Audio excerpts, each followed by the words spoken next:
안녕하십니까. KB생명 경영기획본부장 송윤상입니다. 제가 오늘 말씀드린 내용은 IFRS 17, KICS 등 신제도 소개와 이에 따른 경영 패러다임의 변화에 대한 것입니다. 보험사의 경영진을 대상으로 하여 준비하였으나 혹시 모를 일반 청중도 염두에 두고 가능한 개념 중심으로 쉽게 설명드리도록 하겠습니다. 목차는 보시는 바와 같습니다. 첫 번째 말씀드릴 내용은 도입 영향 및 시사점입니다.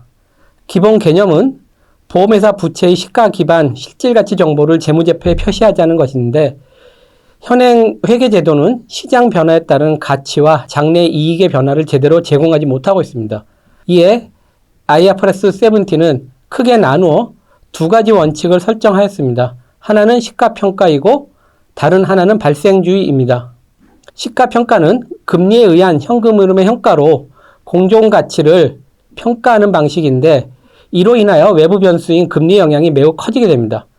이는 어떻게 보면 경영 전략 또는 경영진의 성과와 무관한 걸로 보일 수도 있는데, 보험사는 금리가 오르면 가치가 좋아지고 장기적으로는 손익도 개선될 텐데 금리가 내리면 반대로 나타날 것입니다. 이는 경영진의 노력과는 상관없는 것일 수도 있는데, 이것에 대한 전략적인 관점은 금리와 무관하도록 상품이나 자산 포트폴리오의 구조를 가져가는 것에 맞춰줘야 할 것입니다. 즉, 전략의 방향성은 이익의 극대화가 아니라 변동성 축소에 초점을 맞추는 것이 ALM 전략의 수행의 첫 번째입니다. 또 다른 특징은 시장 가치가 장부에 반영되는 속도가 빨라진다는 것인데, 이는 역시 변동성 심화 가능성을 키워주는 요인일 것입니다. 마지막으로는 시가로 평가함에 따라 업권 내뿐만 아니라 다른 산업과도 비교 가능성을 높였다는 것입니다. 두 번째 개념은 발생주의인데, 정기간에 걸쳐 수익을 인식하고 수익 인식에 맞춰 비용을 인식함에 따라 기간별로 손익이 평준화됩니다. 이로 인하여 신계약비 집행에 의한 초기 손익 부담이 완화되는 효과를 가져오게 될 것입니다. IFRS 17의 중요 개념으로는 CSM이라는 계약 서비스 마진이 있는데, 이는 향후 예상 이익의 현가입니다. 이 CSM을 보험기간에 걸쳐 삼각하게 되면 이것이 기간별 손익이 됩니다. 이러한 CSM도 기간별 예상과 실제의 차이에 따라 즉시 조정하게 됩니다. 또한 손실계약의 경우에는 계약 시점에서 즉시 손실로 처리하게 되어 매우 중요한 관리 지표라 할 수 있겠습니다. 앞에서 말씀드린 것 중에서 기간별 손익에 대해서 좀 상세하게 말씀을 드리겠습니다. CSM의 상각에 의하여 정기간에 균등하게 손익이 계상되는 부분들이 있다고 앞에서 말씀드렸는데, CSM은 비용의 집행 시기가 아닌 총 비용 크기에 따라 결정됩니다. 또한 IFRS 17에서는 신계약비에 대한 이연 한도가 없어 초기 이익 확대 가능성이 큽니다. 초기에 집행이 집중된 경우와 분산된 경우를 비교하여 보면 신제도에서는 총이익과 기간별 손익에 있어 차이가 없다는 것을 보실 수가 있습니다. 초기에 집행이 많이 되어 있는 경우와 분산되어 집행이 있는 경우에 있어서도 보험순위 CSM은 동일하고요. CSM의 상각에 관련되는 부분도 기간별로 균등하게 나타나는 것을 보실 수가 있을 것입니다. 한편 킥스 관점에서는 CSM이 가용자본 역할을 하므로 CSM이 0보다 큰 이익계약을 판매할 경우에 있어서는 성장으로 인한 요구자본의 증가를 보존할 수 있을 것이며, 그러나 과도한 비용 집행으로 인하여 손실계약 또는 손실계약으로 전환되는 경우 그 시점에 있어 일시의 손실을 반영하게 되므로 매우 주의해야 합니다. 다음은 예실차의 영향에 대해서 말씀드리겠습니다. IFRS 17 기준에서는 실제 유지율 개선 및 사업비 효과가 명시적으로 재무제표에 표시가 되게 됩니다. 비용의 증감 등 예상과 다른 흐름이 나타난 경우 이 차익은 바로 손익에 반영되게 됩니다. 향후에는 가정의 개선으로도 연결되며 이로 인한 CSM의 확대는 장기적으로 손익 개선으로 나타나게 됩니다. 또한 이는 상품 경쟁력을 확보하는 단초가 될 것입니다. IFRS 17 도입 영향을 상황별로 나누어 봤습니다. 우선 BS 측면에서 고금리 또는 손실계약이 적은 회사의 경우에는 전환 시점에서 자본이 커지는 것으로 나타날 것이며, 반대의 경우에는 오히려 자본이 줄어드는 것으로 나타날 것입니다. 일반적으로 생보의 경우에는 높은 부담금리로 인하여 손실계약이 많을 걸로 예상됩니다. 전환 후 손익의 흐름은 현재보다는 대부분 회사가 커질 것으로 예상을 하고 있습니다. 이는 전환 시점의 손실계약은 손실로 일시에 반영됨에 기인하는데 손실의 변동성 측면에서는 고정금리 준비금의 비중이 높은 회사가 변동성이 커지게 됩니다. 이러한 구조의 회사가 UFR 등 금리 인하 시 IFRS 17의 포괄손익과 킥스의 자본 감소 부담이 크게 나타날 것입니다. 다음은 신제도와 유사한 제도인 솔번시 2를 먼저 반영한 유럽의 상황에 대해서 말씀드리도록 하겠습니다. 이유는 2016년 솔번시 2 제도를 도입하였고 도입 영향 분석 결과 지급 여력 100% 미만 회사가 15% 수준이 되어 부담을 경감시키고자 보완제도 및 경과 조치를 마련하여 시행하였습니다. 솔번시 2 도입 후 흐름을 보면 ROA, ROE 등은 큰 변동이 없으나 조금씩 감소하는 것으로 보이며 특히 2020년의 경우에는 코로나 저금리의 영향으로 상당히 악화되었습니다. 듀레이션의 경우에는 우리나라 대비 상당히 낮아 금리 리스크 해지가 가능한 수준으로 보이며 지급 여력 비율인 SCR은 200% 이상으로 양호한 수준입니다. 리스크의 구성을 보면은 그 비중이 가장 큰 거는 시장 리스크이고 그 다음은 보험 리스크가 차지하고 있습니다. 솔번시 2 도입 시점에서 시장은 다음과 같은 영향도를 예상했었습니다. 평가 주기가 단기화되고 변동성이 커짐에 따라서 보험 계약도 단기화되고 리스크가 적은 무보증 변액보험이 증가할 걸로 예상하였습니다. 또한 시장에서는 리스크가 큰 심도가 크고 빈도가 낮은 상품은 가격이 인상이 되거나 일부는 시장에서 소멸될 걸로도 예상을 하였습니다.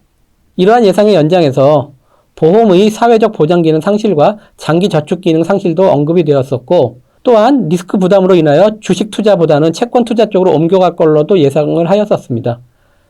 이에 따른 정책적인 변화로는 ALM 또는 위험 회피, 경영계획 재수립 기간의 단기화 등이 예상을 하였었고 재무계획 및 관리 시스템으로서 리스크의 평가 시스템, ERM, 해칭 등이 일반화될 걸로 예상을 했었습니다. 그러나 이제 최근에 도입 이후의 상황을 보게 되면 예상과는 다르게 움직이는 부분도 있었습니다.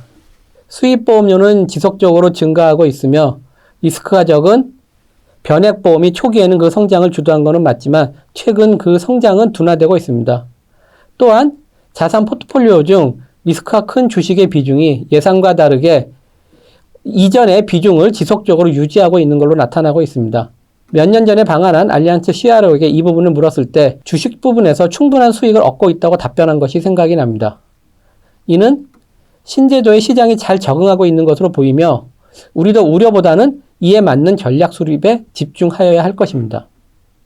앞에서 외부 변수 영향이 커진다고 말씀드렸고 이것을 관리하기 위해서는 ALM의 중요성이 더욱 커진다고 말씀드렸는데 향후 제도 도입 이후에 중점적으로 관리를 해야 되는 상황에 대해서 말씀을 좀 드리도록 하겠습니다. 그 첫 번째가 ALM입니다. 현행 일반 회계 제도에서는 부채는 원가로 평가되고 있고 자산 중 일부는 당기손익으로 평가되나 이 부분이 차지하는 비중은 매우 적어 손익관리상 크게 이슈가 되고 있지는 않습니다. 그러나 현 지급 여력률인 RBC에서 자산 중 매도 가능 증권의 시가평가로 인하여 오히려 금리 상승 시에는 RBC가 하는 문제점을 보이고 있습니다. 반면 신제도에서는 ALM 관리 측면에서는 더 복잡한 양상을 보이게 됩니다. 신지급 여력 제도인 KICS에서는 자산 부채가 전부 시가로 평가되지만 일반 회계인 IFRS 9에서 자산의 평가가 당기손익에 직접 반영되는 FVPL 그리고 OCI 즉 포괄손익에만 영향을 주는 FVOCI 원가로 평가되는 AC로 나누어짐에 따라 어느 것에 맞춰 ALM 전략을 수행하느냐가 매우 중요한 이슈가 되고 있습니다. 금리 변화에 따른 가치의 변동에 대해서 추가적으로 좀 말씀을 드리고 싶습니다. 제가 드리고 싶은 제안은 ALM은 실질가치라고 할 수 있는 자산 부채를 시가평가하는 KICS에 맞춰서 하라는 것입니다. 그러나 이렇게 ALM을 KICS에 맞춰서 수행할 경우 IFRS 17에서 당기손익이나 포괄손익이 흔들릴 가능성이 있게 됩니다. 이를 최소화하기 위해서는 자산 포트폴리오 중 FVOCI 확대를 통해서 당기손익, 포괄손익, 자본의 흔들림을 동시에 최소화하는 전략이 필요합니다. 또한 전환 시점에 할인율을 높게 설정할 경우 전환 후 할인율 인하에 따른 영향이 가용자본에 미쳐 지급 여력의 하락으로 이어질 것입니다. 이에 대한 대비도 사전에 필요할 것입니다. 앞서 간단하게 IFRS 9에 대해서 말씀드렸는데 전환 후 영향도를 숫자로 보여드리도록 하겠습니다. 위의 편은 보험연구소 자료입니다. 아래의 편은 이미 IFRS 9을 선도입해서 적용하고 있는 지주계의 2012년 숫자입니다. 두 개 모두에서 당기손익에 직접 영향을 주는 FVPL의 비중이 크게 느는 것을 볼 수 있는데 향후 이 부분을 어떻게 축소할 수 있느냐가 관리 핵심이라고 할 것입니다. 이 중 일부는 FVOCR로 재분류할 수 있지만 투자 수익률 제고를 위하여 옵션부 채권이나 수익증권 형태의 간접 투자가 늘고 있는 상황에서는 쉽지 않을 것으로 생각됩니다. 그래서 불가피하다면 부채 평가 중 일부도 FVPL로 평가하는 것도 고려의 대상이 될 수 있다고 생각을 합니다. 한편 A시 중 FVOCR로 분류가 가능한 자산은 채권에 해당되는 부분이라고 보시면 될 것 같은데요. 이러한 부분들을 FVOCI로 재분류하는 것이 타당한 전략이라고 생각을 합니다. 한 가지 추가적으로 알아야 될 내용은 현행 자산평가에 대한 제도는 제약 요소가 있기는 하지만 매도 가능 증권과 만기 보유 증권 간 재분류가 가능합니다. 그러나 IFRS 9에서는 한번 설정된 자산은 재분류가 안 된다는 것입니다. 전환 시점에 전략적 선택이 매우 중요하다는 것입니다. 다음은 신기하게 수익성 지표에 대해서 말씀드리겠습니다. 현재까지 대부분의 회사가 아직도 전통적인 방식의 수익성 지표인 트래디셔널 EV를 사용하고 있는 걸로 알고 있는데 이러한 부분을 빨리 신제도에 맞춘 수익성 지표인 수정 MCEV 방식으로 전환을 할 것으로 제안을 드립니다.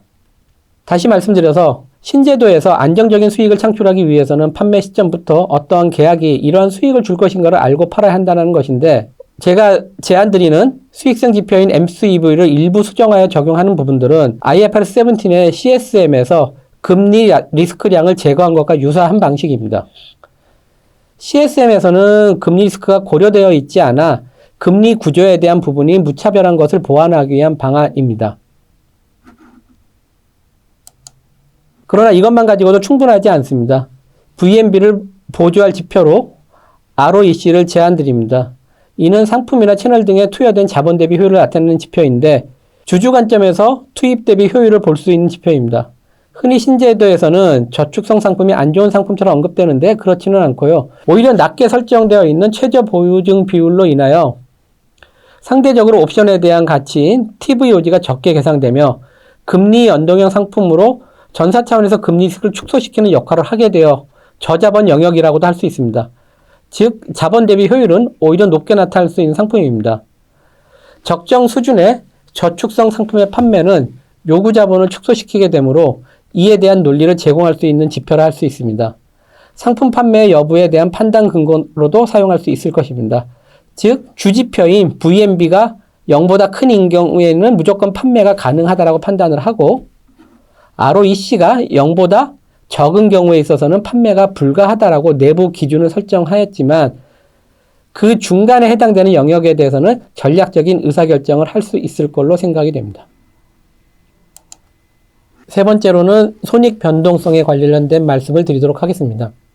금리 이외의 손익 변동성 관리도 중요한 영역입니다. 계리적 가정에 대한 예실차를 어떻게 줄일 것이냐 하는 부분과 손실 계약으로 인하여 흔들릴 수 있는 손익을 어떤 수준으로 관리할 것인가에 대한 부분입니다. 최소한 기존 유지 계약의 CSM보다는 적게 나와야 할 것이고요.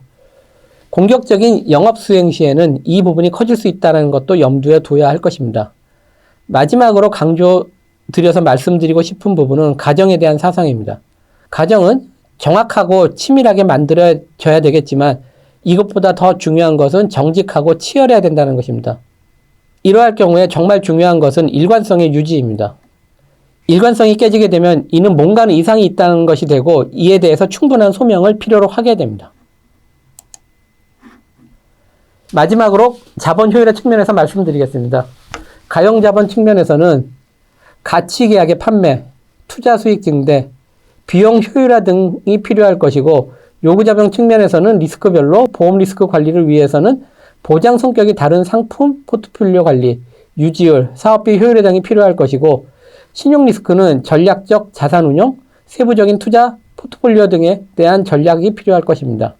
시장 리스크 관리를 위해서는 앞서 말씀드린 ALM, SA, 투자 포트폴리오 외에 부채 상품 구조에 대한 고민이 필요합니다. 이에 대해서는 뒤에서 다시 말씀드리도록 하겠습니다. 운용 리스크 측면에서는 일시적이고 급격한 성장보다는 안정적이고 지속 성장을 추구하여야 할 것입니다. 자본 효율의 한 예로서 최저보증 이율 인하 부분을 말씀드리고자 합니다. 최저보증 이율을 인하할 경우 최저보증 이율 옵션에 대한 가치인 TBOG가 축소되어 자본이 늘어나게 되고 부채 듀레이션도 축소되어 자산 장기화에 대한 부담을 줄여줄 수 있어 자산 포트폴리오 조정에 대한 여력을 확보할 수 있게 됩니다. 금리 리스크 관리하기 위해서는 금리 하락 리스크 방어 측면에서는 최저보증 이율 인하, 자산 듀레이션 확대 등이 필요할 것이고 금리 상승 리스크를 관리하기 위해서는 공시율 마진 관리가 필요합니다. 공시율 가이드라인 설정하고 마진에 관련된 지표도 정액이 아닌 비율로 관리하는 것이 관리 측면에서 용이할 것입니다. 앞에서 말씀드린 최저보증 이율 부분에 대한 연장인데 최저보증 이율 인하, 듀레이션 축소, 금리 리스크 축소, 자본 비용 감소, 상품 수익성 개선으로 이어지는 흐름에서 궁극적으로는 예정사업비 인하를 통하여 상품 경쟁력 확보로 귀결될 수 있을 것이라고 생각을 합니다. 이상 신제도 도입 영향과 이에 따른 경영진 관점에서 고민해야 되는 부분들에 대해서 말씀드렸는데 제도 도입을 준비하는 데 있어 조금의 도움이라도 되었으면 합니다. 감사합니다.